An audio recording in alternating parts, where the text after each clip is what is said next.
ဆိုတော့ဒီနေ့ပြောပြမယ့်အကြောင်းကတော့ကျွန်တော်တို့မြန်မာပြည်ကလူတွေဘယ်သူမှမတ်ခွင့်မရှိတဲ့အိမ်မက်ကိုဒါမတ်ခွင့်ရထားတဲ့သူတယောက်အကြောင်းပေါ့နော်အဲ့ဒီလူကဘယ်သူလဲဆိုရင်မြန်မာပြည်ဖွာ UFC အားကစားသမား Joshua Van အကြောင်းဖြစ်တယ်ဆိုတော့ဘာလို့ UFC မှာချန်ပီယံဖြစ်ဖို့ဆိုတာမြန်မာပြည်သားတွေအတွက်လုံးဝမဖြစ်နိုင်တာလဲပေါ့ဘာလို့အဲ့လိုလုံးဝမဖြစ်နိုင်လောက်တဲ့အိမ်မက်တစ်ခုဖြစ်နေရတာလဲဆိုရင်ဒါ Miss Martial Art ပေါ့နော် MMA ကစားတဲ့ပြိုင်ပွဲတွေမှာဒါ One Championship တို့ UFC တို့တခြားclub အသေးလေးတွေရဲ့လောက်တဲ့ပြိုင်ပွဲတွေအများကြီးရှိရဆိုပေမဲ့ဒီ UFC ကတော့ကမ္ဘာမှာလုံးဝနာမည်အကြီးဆုံးလို့ပြောလို့ရတယ်။ဘာဖြစ်လို့အဲ့လောက်ထိ UFC ကနာမည်ကြီးနေရလဲဆိုတော့ကမ္ဘာအကောင်းဆုံး fighter တွေတော်တော်များများက UFC မှာပဲစုနေတာ။ဆိုတော့အတော်ဆုံးမှာဆိုတဲ့လူတွေရှိနေတဲ့နေရာမှာအရေးချင်းစိတ်ခံရဖို့ဆိုတာဒါတော်တော်လေးကိုခက်ခဲတယ်ပေါ့နော်။အဲ့ဒီမှာ survive ဖြစ်ဖို့အတွက်ဘလောက်ပဲခက်ခဲပါစေJoshua Van ကတော့အသက်21နှစ်အရွယ်မှာနေတာ UFC ကြိုးဝိုင်းတဲ့ကိုပထမဆုံးစပြီးတော့ဝင်ရောက်လာတယ်ပြီးတော့အရင်က Fury Fighting Championship မှာလည်းသူက Flyweight Champion တယောက်ဖြစ်ခဲ့တယ်ပြီးတော့2021မှာ UFC ကိုပထမဆုံးရောက်လာတယ်ပထမဆုံးပွဲမှာအသက်22နှစ်အရွယ်ပဲရှိသေးတယ်နာမည်မရှိဘာမှမသိသေးတယ်လုံးဝ rookie လေးပေါ့နော်လုံးဝအဲ့လိုမျိုးအခြေအနေကနေပြီးတော့ဘယ်သူမှသတိမထားမိခဲ့ကြပေမဲ့ဒါ၃ပွဲစတိုက်အနိုင်ယူပြီးတဲ့အချိန်မှာဒါ fight of the night စုကြီးတွေပါတယ်ရသွားပြီးတော့ဒါ George ကလူတိုင်းကနေစပြီးတော့သတိထားမိလာတယ်ဆိုတော့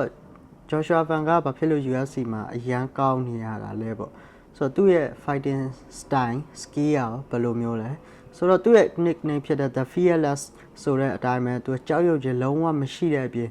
စိတ်ရှည်ပြီးတော့တီးကြတဲ့ကောင်တာလက်သီးတွေကဒါသူ့ရဲ့အားသာချက်တွေလို့လည်းပြောလို့ရတယ်ပြီးတော့သူ့ရဲ့လက်သီးတွေရဲ့တီးကြမှုပေါ့နော်တီးကြမှုကတော်တော်လေးကိုကောင်းတယ်လို့ပြောလို့ရတယ်တစ်ဖက်လူကနေပြီးတော့အမားတစ်ချက်လှုပ်လိုက်တာနဲ့သူထောက်လိုက်တဲ့လက်သီးတွေဘယ်ညာဝိုက်တွေကကျွတ်စင်ကြီးတွေကျွန်တော်တို့ပုံမှန်လိုမျိုးမြန်မာတွေရဲ့ရိုးရာအတိုင်းပေါ့နော်ဗမာလူဝိတ်အားကစားသမားတွေရဲ့ဟန်ဖြစ်တဲ့ဒါတုံးဆိုတိုက်ကြားဆိုကိုက်ဆိုတဲ့ပုံစံမျိုးအဲ့လိုအများအားခေါင်းထိုးဝင်ပြီးတော့အများအားအဲ့လိုမျိုး initiate လုပ်တဲ့ပုံစံမျိုးအမှားမျိုးတွေလည်းမရှိဘူးပြီးတော့ပြိုင်ဘက်ကိုတည်တည်ချာချာတွက်ချက်ပြီးတော့ဒါ fight IQ ကောင်းတယ်လို့လည်းပြောလို့ရတယ်ပေါ့နော်အဲ့ဒီ fight IQ ကိုတုံးပြီးတော့ဆော့တာကိုမြင်ရတယ်ပြီးတော့အရန်ကိုတည်ငြိမ်လို့နဲ့အရန်ကိုဒါ patient ဖြစ်တယ်ပေါ့နော်ဆိုတော့ boxing style ကိုလည်းအားပြုပြီးတော့ကစားတဲ့လူဖြစ်တယ်သူ့ရဲ့လက်သီးချက်တွေသူ့ရဲ့ boxing hand တွေကတော့လုံးဝဒါ consistent ဖြစ်ချက်ပဲပေါ့နော်ဘယ်လောက်တော့မှ trainer လဲဆိုတာအများကြီးသိတာတယ်ဆိုတော့ဒီခြေကန်ချက်တွေကိုလည်းတစ်ခါမှထုတ်ပြီးတော့သုံးလေးရှိတယ်ဒါပေမဲ့အဓိကVan က power မရှိရတော့မဟုတ်ဘူးသူအရင်ဒီ championship အခုဒါ champion လူပွဲမတိုင်ခင်မှာဆော့ခဲ့တဲ့ကောင်ရှိတယ်ကွာဒီ Brandon Rival ပွဲအဲ့ပွဲမတိုင်ခင်ကတော့မျက်နှာကိုလည်းတွက်ကြည့်လိုက်စုပ်ပြတ်တတ်နေရပဲဒီကောင် share ထိုးရတာဆိုတော့အဓိကတော့ဒါ UFC ကတည်တဲ့အတိုင်းပဲပေါ့နော်ဒါနောက်တိုင်းအားကစားဒီအဖွဲ့အစည်းနဲ့ပြီးတော့ US မှာဖြစ်တဲ့အတွက်ကြောင့်မို့လို့ဒီနိုင်ငံကောင်တွေဒီ European တွေနဲ့အများသောအဖြစ်ကြုံရတဲ့အချိန်မှာ Asian PP အကောင်ကလည်းသေးပြီးတော့ဒီကောင်တွေကိုဖြိုချဖို့မလွယ်ဘူးဖြစ်နေတာပေါ့နော်တကယ်တော့ power မရှိရတော့မဟုတ်ဘူး power ရှိတယ်ဒါပေမဲ့ဒီ European ကောင်တွေကိုလုံးဝအဲ့လိုအမှောက်သိမ်းနိုင်လောက်တဲ့ explosive ဖြစ်တဲ့ power မျိုးတော့သူ့မှာရှိမနေဘူးပေါ့နော်ဆိုတော့ဒါပေမဲ့လက်သီးချက်ကတော့ထွက်ချက်ကတော့စစ်တပ်နဲ့ပြစ်တဲ့အတိုင်းပဲစောင်းရမိုက်တယ်ဆိုတော့ပြိုင်ဘက်တိုင်းကို तू ကအဲ့လိုမျိုးမြင်ဆန်ဆန်အနိုင်ယူတတ်တယ်ဆိုတော့အဲ့ဒီပွဲတစ်ပွဲမှာ तू ကအဲ့လိုမျိုးလက်သီးချက်ကြီးများနဲ့အမှတ်များယူပြီးတော့မှပြိုင်ဘက်တွေကိုအနိုင်ယူလေးရှိတယ်ပေါ့နော်စိတ်ရှည်တယ်ကောင်တာထိုးတယ်တီးကြတယ်အလေလွင်းမရှိဘူးသူ့ရဲ့ striking skill ကိုဒါ flyweight တန်းမှာဆိုရင်ဒါအကောင်းဆုံးတွေတည်းကတယောက်အနေနဲ့ပါပြောလို့ရတယ်ပေါ့နော်ဆိုတော့ဒါဆိုရင် MMA ဖြစ်တဲ့အတွက်ကြောင့်မလို့တခြားပိုင်းတွေလည်းပါတယ်ပေါ့နော်ဥပမာ grappling တို့ဘာတို့ဒီလိုအချုပ်ကွက်တွေဘာညာတွေဘိုင်းမှာဆိုရင်ဒါကာဇက်စတန်ကအဲ့လိုခါဘီတို့လိုဘာတို့လိုမျိုးခြေဆွဲတာကိုအဓိကအားထားပြီးတော့ဆော့တယ်လို့မဟုတ်ဘူးပြီးတော့သူကိုယ်တိုင်ကလည်းပြောဘူးတယ်ပေါ့နော်ယောက်ျားချင်းကြီးတွေအဲ့လိုမျိုးဖတ်နေရမျိုးတိတ်ပြီးတော့မကြိုက်ဘူးပေါ့နော်သူထိုးရတာကိုပဲကြိုက်တဲ့အတွက်ကြောင့်မလို့ဒါလက်သီးချင်းရှင်ထိုးပြီးတော့ဆော့တာမျိုးကများတယ်ဒါပေမဲ့သူအဲ့ grappling နဲ့ပတ်သက်ပြီးတော့လည်းသူတည်တည်ချာချာလေ့ကျင့်ထားတယ်လိုအပ်လာရင်ထုတ်သုံးတယ်လို့တော့ ပြောတယ်ပေါ့နော်ချုပ်ကွက်ဘာညာဘိုင်းနဲ့ပတ်သက်ပြီးတော့ပေါ့နော်ဒီ take down defense ဒီမှာဆိုရင်လည်းသူ့မှာကောင်းကောင်းမွန်မွန် trainer တော့မြင်ရတယ်ကျွန်တော်တို့မျက်စိရှိမှတင်ဒါ UFC မှာစောခဲ့တဲ့တခြားမှာလည်းသူကောင်းကောင်းကြီး take down defense ကိုလောက်ဝနိုင်တာကိုမြင်ရတယ်ပေါ့ဆိုတော့သူ့တော့ကတော့ဒါအဖက်ဖက်ကနေပြည်စုံတယ်လို့ပြောလို့ရတယ်ဒီဘောက်ဆင်နဲ့ဒီလက်သီးချင်းရှင်ပြီးထိုးတာတော့သူ့ရဲ့ဒါရွေးချယ်မှုနဲ့သူအကြိုက်မှုလို့သူလုပ်တယ်ပေါ့နော်ဒါပေမဲ့သူအမြဲတမ်းဒါကိုအိတ်ကတ်တဲ့ထည့်ပြီးစောင်းထားတယ်ပေါ့ဒီ grappling နဲ့ပတ်သက်တဲ့ဟာတွေကိုဒါပေမဲ့သူပထမဦးဆုံးအဲ့လိုမျိုး UFC မှာရှုံးပွဲနဲ့ကြုံခဲ့ရတာတော့တပွဲရှိတယ်အဲ့ပွဲကအချုပ်ခံရတာပေါ့ဆိုတော့အဲ့လိုမျိုးချုပ်ခံရပြီးတော့ရှုံးတဲ့ပွဲကလွယ်ကျန်တဲ့ပွဲတွေကအကုန်လုံးကနိုင်ထားတယ်ဆိုတော့ရလက်တွေကကောင်းတယ်ပဲပြောရမယ် UFC မှာလည်းအားအကြောင်းမလို့လဲအခုဒါ champion စိန်ခေါ်ခွင့်ပေါ့နော်ရထားတာဖြစ်တယ်ဆိုတော့အဲ့ဒီ champion လူခွင့်မရခင်မှာဒါ UFC 316မှာ Joshua Van က Bruno Silva ကို3ကြိမ်မြောက်မှာအလဲထိုးပြီးတော့အနိုင်ယူလိုက်နိုင်တယ်ပြီးတော့ပွဲတစ်ပွဲပြီးရနဲ့နောက်တစ်ပွဲပြန်ရဖို့ဆိုတာပုံမှန်ဆိုရင်ဒါ UFC လိုပွဲကြီးတွေမှာဆိုရင်3-5လလောက်ကြာတတ်တယ်ပေါ့နော်ဒါပေမဲ့ Van ကတော့ကန်ကောင်းတယ်ပဲပြောရမလားဒါမှမဟုတ်ရင် Dana White ရဲ့အချစ်တွေကိုပဲခံရတယ်ပဲပြောရမလားတခုခုပဲဒါ Brandon Rival နဲ့ Manna Cape တဲ့ပွဲတွေမှာသူ Manna Cape ကဒါ medical issue ကြောင့်ထွက်သွားတဲ့အချိန်မှာ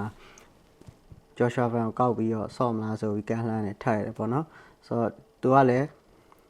ပြာများမနေဘူးအများကြီးစဉ်းစားမနေဘူးခဏပဲ okay ငါပြန်ပြောမယ်ဆိုပြီးတော့ချက်ချင်းပဲသူလက်ခံလိုက်တယ်ဘယ်တော့မှမကြောက်ဘူးပေါ့နော်ဆိုတော့တရား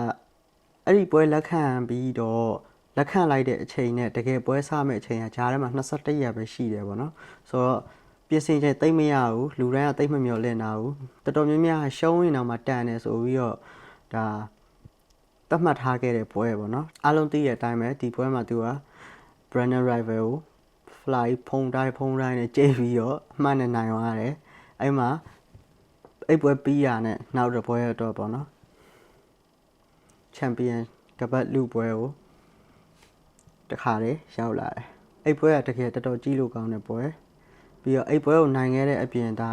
ဂျွန်လာရဲ့လုံးဝအကောင်းဆုံးပွဲအဖြစ်ပါသတ်မှတ်ပြီးတော့ဒါ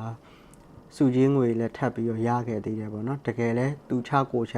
Brandon Rival ကလည်းတကယ်အဲ့လို stand fight ချတဲ့ကောင်ဆိုတော့နှစ်ကောင်အဲ့လိုမျိုးသူကျုံးကုန်ကျုံးနေပဲနောက်ဆုံးပွဲကအလုံးဝကြည့်ကောင်းပြီးတော့တကယ်လဲမြိုင်နေပြီးတော့ဒါအားလုံးသိတဲ့အတိုင်း Joshua Van နိုင်သွားတယ်ပေါ့နော်ဆိုတော့နိုင်သွားပြီးတော့ဒါ flyweight ရဲ့ champion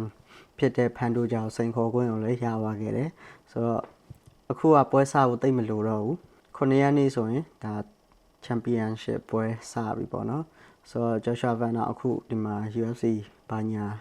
ဟိုကဒီဟာ promotion အနေနဲ့အကုန်လုံးမြင်ရပါလိမ့်မယ်ဆိုတော့ yeah အဲ့ဒီပွဲအတွက်အခြေအနေပေါ့အဲ့ပွဲအတွက်အခြေအနေကိုကြည့်ရမယ်ဆိုရင်ဖန်တိုဂျာက10ပွဲစက်တိုက်နိုင်လာတယ် Joshua Van က9ပွဲစက်တိုက်နိုင်လာတယ်ဆိုတော့ဒီနှစ်ယောက်လုံးမှာရှုံးတဲ့လူကအဲ့ဒီသူတို့ရဲ့ပွဲဆက်နိုင်လာတဲ့စံချိန်ကိုလည်းကြိုးရမှာဖြစ်တယ်ပြီးတော့ဘယ်သူကနိုင်သွားမလဲဘယ်သူကရှုံးသွားမလဲဆိုတာလည်းအရင်စိတ်ဝင်စားဖို့ကောင်းတယ်ဆိုတော့တစ်ဖက်ကလည်းချန်ပီယံကပတ်ကိုအချိန်ပေါင်းများစွာကာကွယ်ထားတဲ့လူတစ်ဖက်ကလည်းအခုမှအသက်ကလည်းငယ်ငယ်လေးစပြီးတော့တက်ခါစားပြီးတော့လုံးဝဒါ motivation အပြည့်နဲ့ပေါ့နော်လုံးဝခံယူချက်ဒါယက်တိချက်ခိုင်မာနဲ့ယုံကြည်ချက်ပြည့်ဝနဲ့တကယ်ကျုံးမယ်ဆိုတဲ့လူနဲ့တွေ့ပြီဆိုတော့ဘာတွေဘယ်လိုဆက်ဖြစ်လာမလဲကျွန်တော်ဆက်ပြီးတော့ကြည့်ကြမယ် Joshua Van နိုင်မယ်လို့တော့ကျွန်တော်မမျှော်လင့်ရဘူးဒါပေမဲ့အရန်ကိုနိုင်စေချင်ပါတယ်ဆိုတော့ဒါကိုလူမျိုးကိုနိုင်ငံကနေမွေးရဲ့ဗမာလူမျိုးဆိုတဲ့အတွက်ကြောင့်မလို့ကိုကအားပေးပါတယ်ဝင်းရင်ပါတယ်ဆိုတော့အနိုင်လဲလိုချင်ပါတယ်ဒါပေမဲ့ဟိုဘက်ကတွေ့ရမယ့်ကောင်ကတော့စောက်ယူမဟုတ်ဘူးဗျာပြောချင်တာသိရမလားအဲ့လိုမျိုးဆိုတော့ချက်စောင်းတော့ကြည့်ကြမယ်ပေါ့နော်ဆိုတော့အားလုံးပဲဒီနေ့ဗီဒီယိုကတော့ဒီလောက်ပဲကြည့်ပေးတဲ့အတွက်ကျေးဇူးအများကြီးတင်ပါတယ် bye